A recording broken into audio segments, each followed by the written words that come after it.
साथियों नमस्कार, मैं डॉक्टर शंकर चौधरी आप सभी का हिंदी सर्वोत्तम ऑनलाइन प्लेटफॉर्म पर हार्दिक अभिनंदन स्वागत करता हूं।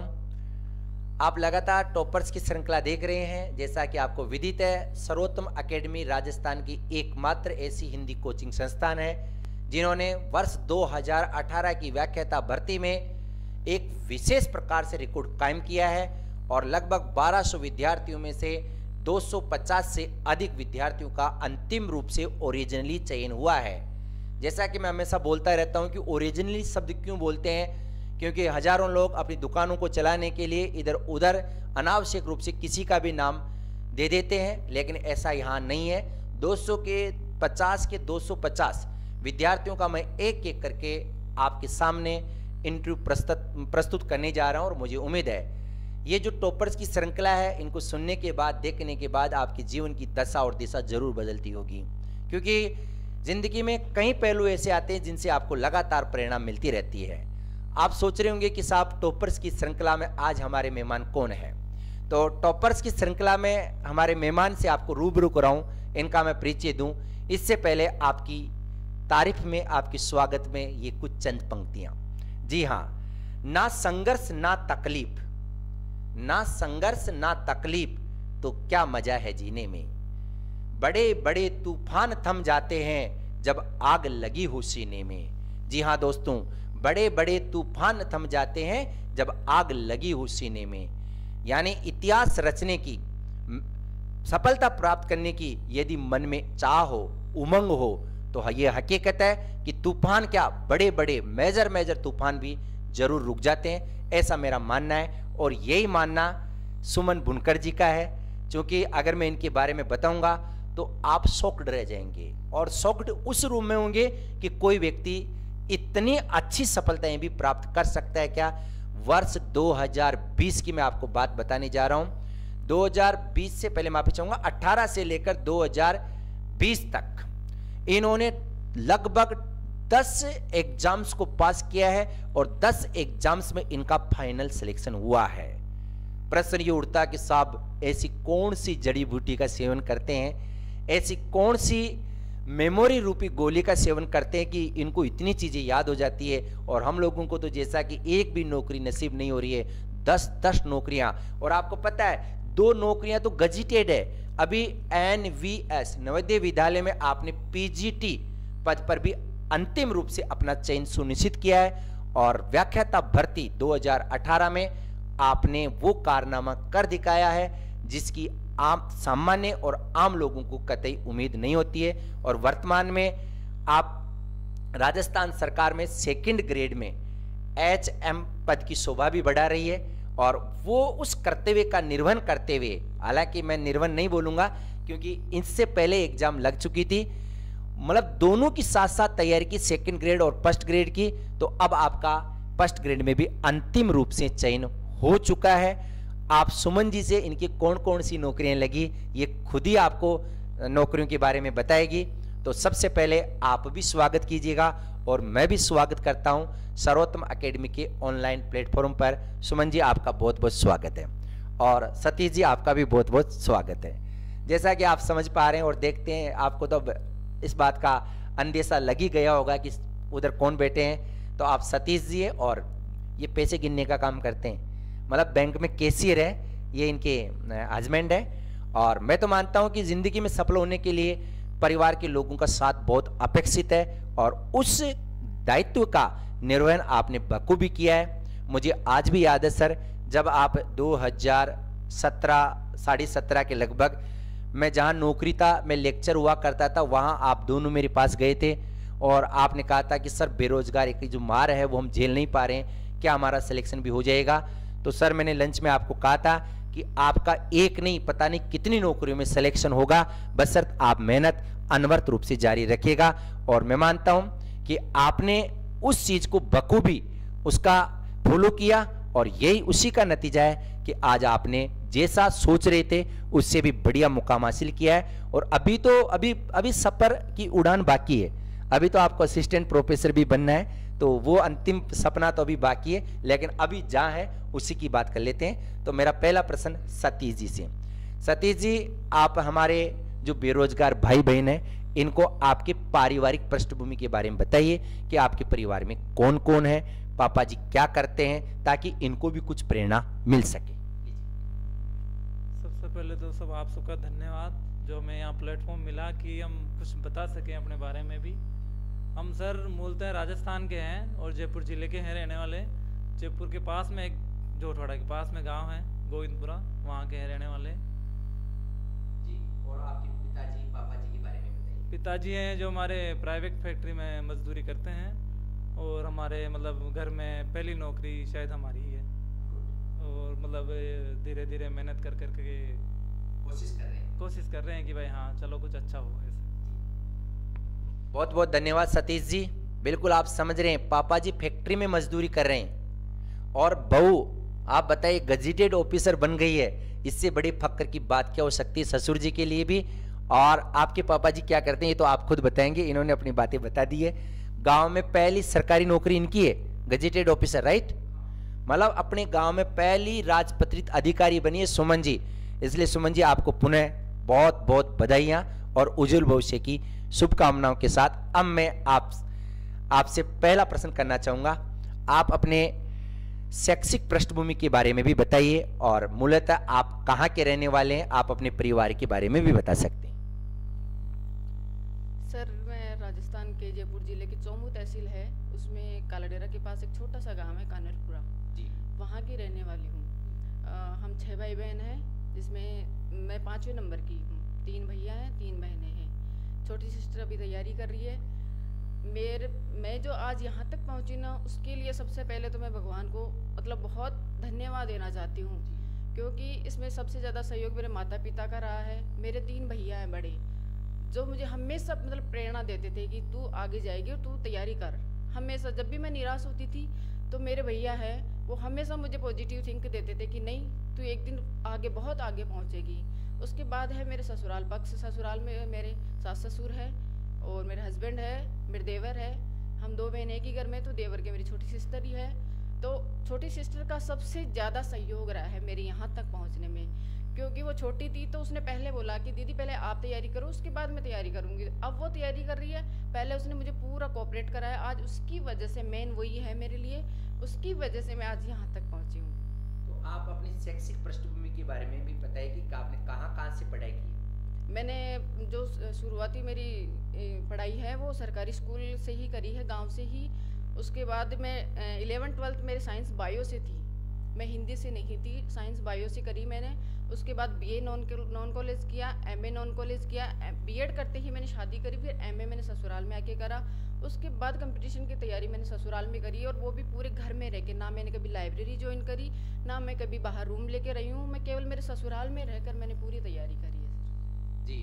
बहुत बहुत धन्यवाद। मतलब आप जो बहनें सुन पा रही है बेरोजगार, उनके लिए प्रेरणा की बात। आप कहते हैं कि साहब शादी करने के बाद तो पता नहीं जी उनकी दशा और दिशा बदल जाती है, लेकिन बदल जाती है, ये बात सुमन जी भी कह रहे हैं। लेकिन पॉजिटिव रूप में लेंगे तो वास्तव में जीवन की दशा और दिशा भी बदल सकती है। अरे कुछ भी अगर चाह है तो आप कहीं भी इस दुनिया में अपनी उपस्थिति दर्ज करा सकते हैं, बशर्त एक चीज होनी चाहिए, मेहनत।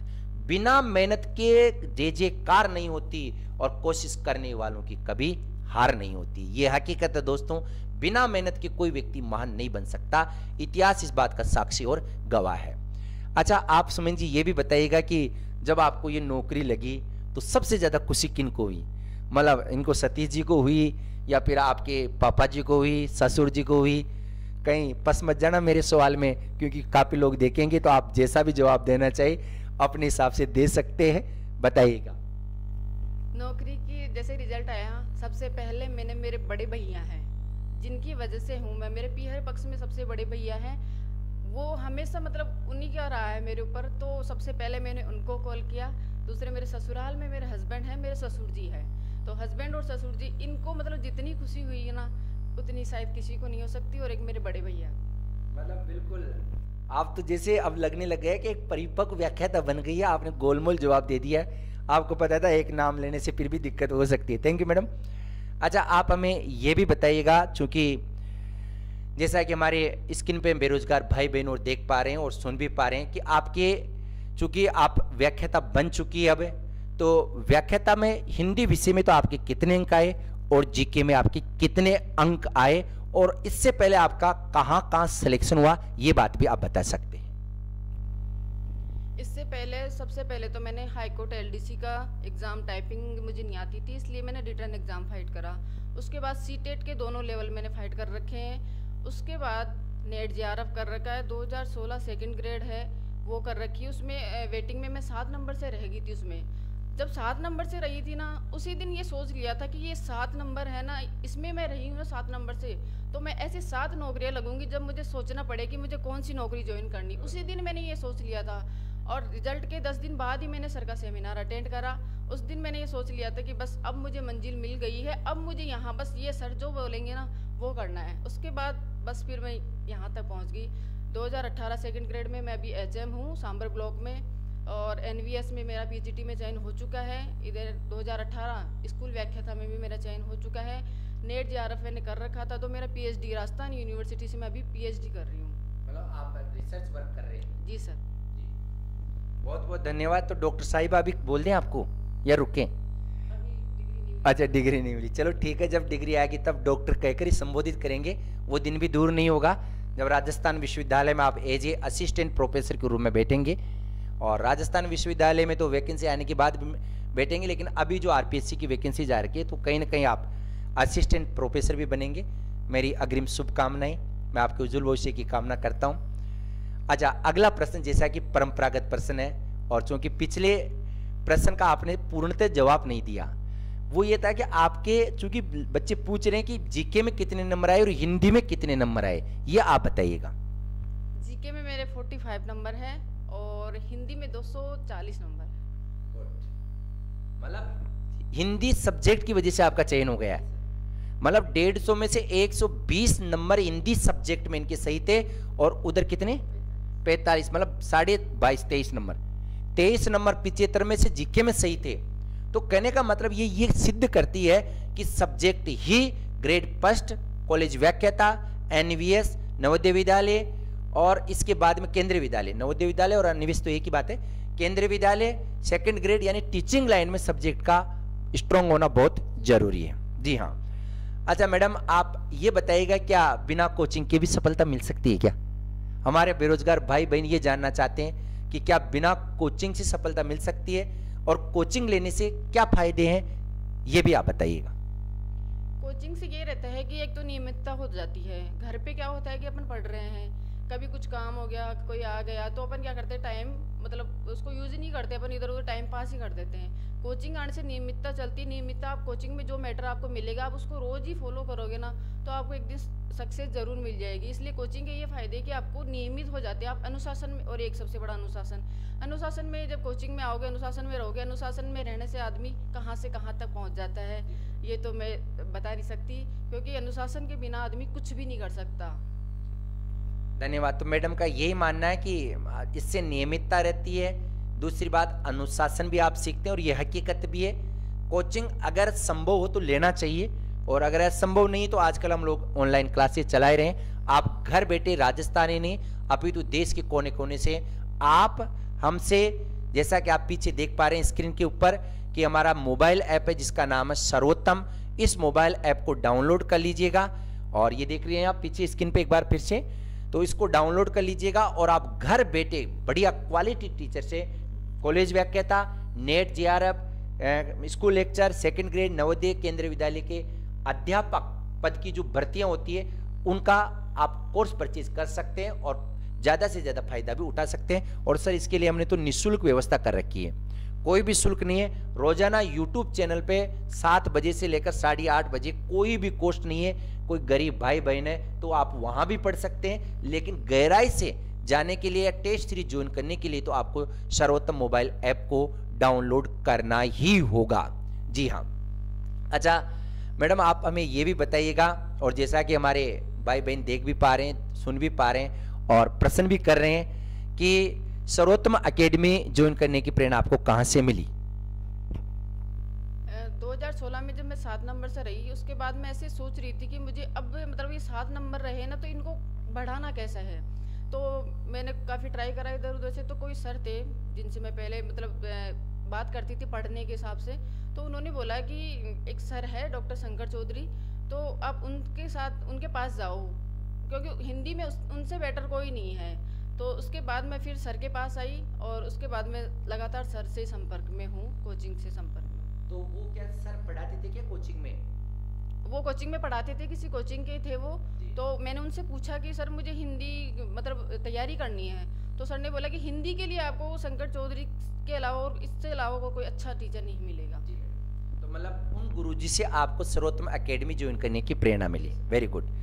आप कितने घंटे पढ़ाई करते थे और मतलब कितने घंटे पढ़ने से सरकारी नौकरी लग सकती है? आपकी तो 10-10 नौकरियां लग गई है, लेकिन ये जो आपके बेरोजगार भाई बहन है, जैसे स्थिति 2017 में आपकी थी, वही स्थिति इनकी जो आपको देख पा रहे हैं। तो आप ये बताइएगा कि कितने घंटे और कितने साल तक या कितने महीने तक ये पढ़े तो इनकी भी जैसे आपकी 10-10 नौकरियां लगी ना, वैसे इनकी भी 20-20 लग जाए। बताइए आप। टाइम का तो ये है, देखो आप यदि घर परिवार में रह रहे हो तो आपको घर को भी पूरा टाइम देना पड़ेगा और पढ़ाई को भी पूरा टाइम देना पड़ेगा। तो मैं घर में रहती थी, ससुराल है मेरा, तो ससुराल में घर का जो टाइम था वो मैंने फिक्स कर रखा था कि मुझे 2 घंटे या 3 घंटे में घर का काम करना है तो करना है।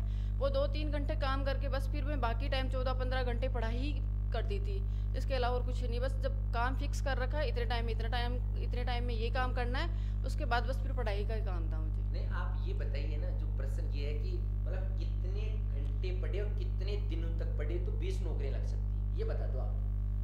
घंटे का तो ये है कि मैंने कभी गिना नहीं है, क्योंकि मेरे दिमाग में एक ही चीज़ थी कि मुझे घंटे नहीं गिनना। कई बोलते थे कि 10 घंटे 12 घंटे, बस मेरा तो ये था कि मुझे इतना पढ़ना है कि मुझे मेरी इतनी नौकरी लग जाए कि मुझे ये सोचना पड़े कि ज्वाइन कौन सी करनी है। इसलिए टाइम तो मैंने कभी गिना नहीं, लेकिन फिर भी मैं 15-16 घंटे डेली निकाल लेती थी। तो मतलब 15 घंटे पढ़े क्या बच्चे और कितने दिन पढ़े तो 20 नौकरियां लग सकती है? कितने दिन का तो ये है कि आपके ऊपर डिपेंड करता है, आप उस चीज़ को किस तरीके से पढ़ रहे हैं, कैसे पढ़ रहे हैं। कई लोग मतलब टाइम पास ही करते रहते, पढ़ भी रहे हैं, नहीं भी पढ़ रहे हैं। तो ये है कि आप उस चीज़ को कितने दिनों में ग्रहण कर सकते हैं, वो चीज़ आपके ऊपर डिपेंड करेगी। आप टाइम, यदि आपके पास ज़्यादा टाइम है तो आप उस चीज़ को अच्छे से कवर कर लोगे। बिल्कुल। तो मतलब ये है कि आप अगर अमूमन 6, 7, 8 महीने भी बढ़िया तैयारी करें तो आपकी कम से कम एक नौकरी तो लग ही सकती है ना, और 2 साल तक लगातार पढ़े तो 20 नौकरियां भी लग सकती है, इसमें कोई डाउट नहीं है। निरंतरता होनी चाहिए। मेहनत का मतलब वो नहीं होता जो टाइम पास, जैसा कि मैडम बता रही है। मेहनत का मतलब होता है 3 चीजें याद रख लो जिंदगी में। मेहनत की परिभाषा आप जानते हैं क्या? नहीं जानते तो मैं बता देता हूं। मेहनत होता है अपने उद्देश्य प्राप्ति के लिए, कोई भी उद्देश्य जिसकी आप नौकरी की, जैसे कोई नौकरी हो उद्देश्य हो गया, उद्देश्य प्राप्ति के लिए किए गए प्रयत्नों की अखंड श्रृंखला का नाम ही मेहनत है। मतलब पहली बात तो कि श्रद्धा होनी चाहिए, उद्देश्य होना चाहिए और अखंडता होनी चाहिए। ऐसा नहीं 10 दिन गांव में घूम रहे हैं, 20 दिन शहर में टहल रहे हैं, 3 घंटे वहां टहल रहे हैं, 4 घंटे उधर बंक मार रहे हैं, पढ़ाई नहीं होगी, नौकरी नहीं लगेगी। नौकरी लगने के लिए आपको दत्तचित होकर सब कुछ भूल भाल कर आपको कमरे में एक जगह स्थापित होकर मूर्ति की तरह पढ़ना होगा, तब जाकर सफलता मिलती है। मैडम अच्छा, आप हमें एक प्रश्न और बताइए जो मैं अमूमन पूछता हूं कि हर कोचिंग वाला, चूंकि कितनी पोस्टें थी आपकी फर्स्ट ग्रेड में, मैं जहां तक समझता हूं 848 के लगभग, एग्जैक्टली 848 पोस्टें थी, जिनमें से 200 और लगभग 50 लोगों का तो अपना चयन हुआ है। तो मतलब जैसे मैं कह रहा हूं कि 250 मेरे हो गए, किसी कोचिंग में जाते हैं वो कहता है कि 250 मेरे हो गए, एक कोचिंग वाला कह रहा है 300 मेरे हो गए, और कुछ जो बेरोजगार है जिनको एक पढ़ाना भी नहीं आता न पढ़ना आता, वो कह देते 100 मेरे भी हो गए। तो ऐसे सोचे तो ये तो 10-20 हजार हो गए भाई। फर्स्ट ग्रेड में 800 की जगह 10,000 हो गए। तो मतलब ये समझ में नहीं आता कि 10,000 कहां से हो गए, जबकि बच्चे तो 848 ही थे। अब प्रश्न उठता है कि फिर ये झूठ बोलते हैं।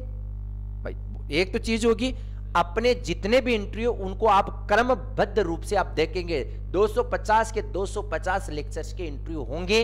ये मैं आपको विश्वास दिलाता हूं कि कौन सत्य है और कौन झूठा है इसका पता आपको चल जाएगा। कई लोग 2-2, 3-3 जगह नाम दे रहे हैं। आप राजस्थान विश्वविद्यालय में पीएचडी कर रहे हैं तो वहां से देख दिखा कर इधर उधर नाम दे रहे हैं। तो आप ये बताइएगा कि सर्वोत्तम अकेडमी आपका पहला और अंतिम इंस्टीट्यूट था या फिर कहीं इधर उधर आपने और भी तैयारी की? नहीं सर, मैंने सर्वोत्तम के अलावा और कहीं तैयारी नहीं करी है। मेरा फर्स्ट इंस्टीट्यूट सर्वोत्तम है और लास्ट भी मेरा यही रहा। जी, मतलब बात साफ है कि ईमानदारी की बात है कि इन्होंने नियमित रूप से एज ए स्टूडेंट के रूप में यहाँ अध्ययन किया है। धन्यवाद मैडम। अच्छा, सर्वोत्तम अकेडमी की सबसे खास बात क्या लगी आपको, बताइए। सर्वोत्तम की सबसे खास बात तो मुझे यहाँ का अनुशासन लगा।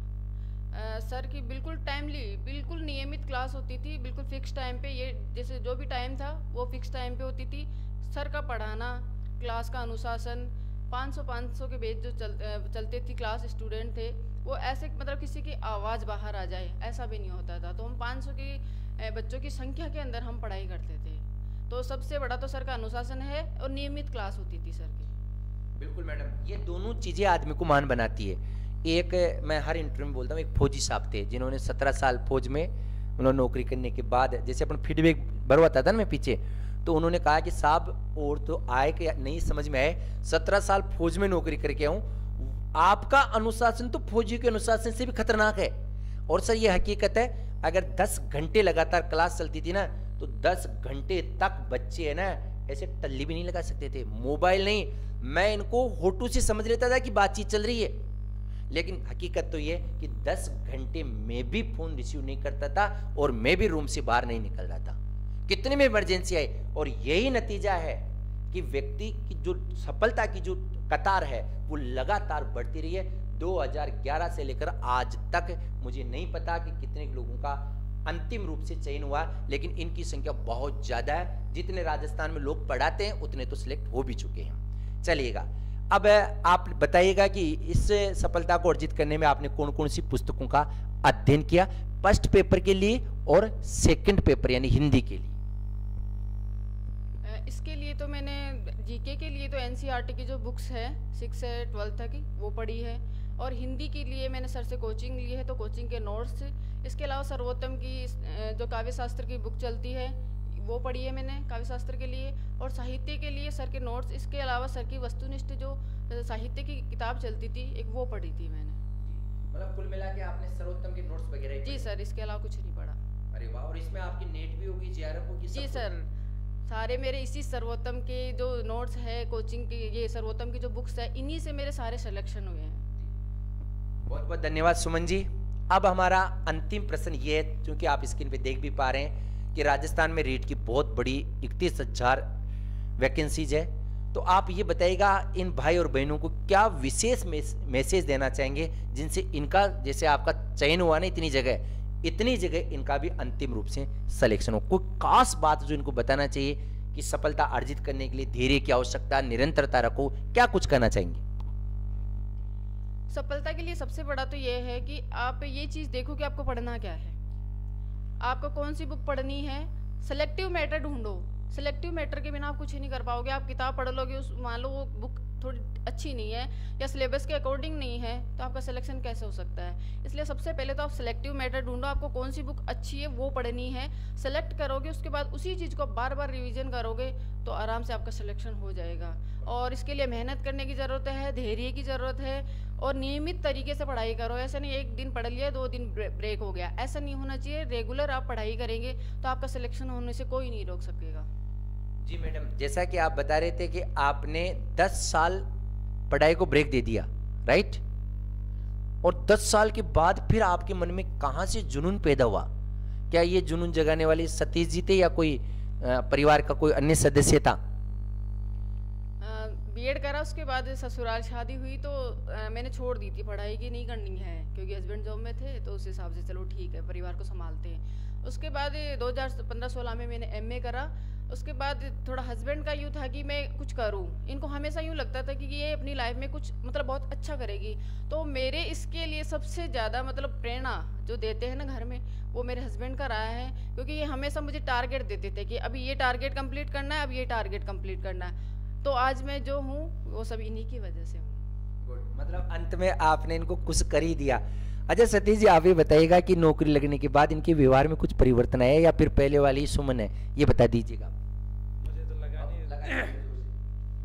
मुझे तो लगा नहीं सर कोई अंतर आया होगा, बाकी पहले जैसा ही है। कोई अंतर नहीं है? नहीं, मेरे तो कोई व्यवहार में ऐसा कुछ अंतर नहीं। ये तो केवल मजाक के तौर पर पूछ रहा था मैं, कोई दिखना अंतर आना भी नहीं चाहिए, क्योंकि इंसान को बदलना नहीं चाहिए। ये ओहदे है, ये पद है, ये तो आते जाते रहते हैं। इंसानियत जिंदा रहनी चाहिए, ज़मीर जिंदा रहना चाहिए। हमारा अंतिम प्रश्न आपसे ये है कि आप चूंकि राजस्थान विश्वविद्यालय, जो राजस्थान का बहुत ही प्रतिष्ठित विश्वविद्यालय, उससे आप पीएचडी कर रही है और आपने नेट और जेआरएफ की परीक्षा भी उत्तीर्ण की है, तो असिस्टेंट प्रोफेसर बनने की तो आपको अग्रिम शुभकामनाएं। मैं चाहता हूं कि अगला इंटरव्यू भी एज ए असिस्टेंट प्रोफेसर के रूप में इसी सर्वोत्तम अकेडमी के ऑनलाइन प्लेटफॉर्म पर हो, ऐसा मुझे पूर्णतः विश्वास है। लेकिन जो कॉलेज लेक्चर की तैयारी कर रहे हैं, जो स्टूडेंट हमारे पास डायरेक्ट नहीं पहुंच पाए ऑफलाइन में, उनके लिए आप कुछ खास मैसेज देना चाहेंगे सर्वोत्तम अकेडमी की ओर से और अपनी ओर से भी? इसके लिए सर्वोत्तम मोबाइल ऐप है, वो आप डाउनलोड कीजिए। सर की क्लासेस ऑनलाइन हो रही है, तो वो क्लासेस आप डेली ऑनलाइन क्लासेस लीजिए। और इसके अलावा जैसे सर की जो भी बुक्स है वो परचेज करिए आप, तो आपको सर का जो पूरा मैटर है ना, वो आपको सक्सेस दिलाने में बहुत ही सहयोग करेगा। ये तो मेरी इंस्टीट्यूट की होगी, आपकी तरफ से क्या मैसेज देना चाहेंगे? मेरी तरफ से ये है कि मेहनत कीजिए, आपको एक ना एक दिन सफलता जरूर मिलेगी। जब आप मेहनत कर रहे हो ना, तो आपके दिमाग में एक ही चीज़ होनी चाहिए कि मेरी नौकरी लगेगी। दिन में यदि आप बहुत बार ये शब्द बोलोगे ना, तो आपको एक पॉजिटिव एनर्जी मिलती है, और वो एनर्जी अपने लिए मतलब बहुत काम करती है। बिल्कुल, और इतना बोलो उस शब्द को कि नौकरी लगेगी, ताकि 1 साल में 10 नौकरियां लग जाए। बिल्कुल सही है। बहुत बहुत धन्यवाद सर, आप हमारे इंस्टीट्यूट में पधारे, स्टूडियो में आए, इसके लिए आपका बहुत बहुत आभार, धन्यवाद, और आपके उज्जवल भविष्य की शुभकामनाएं। राम राम सा।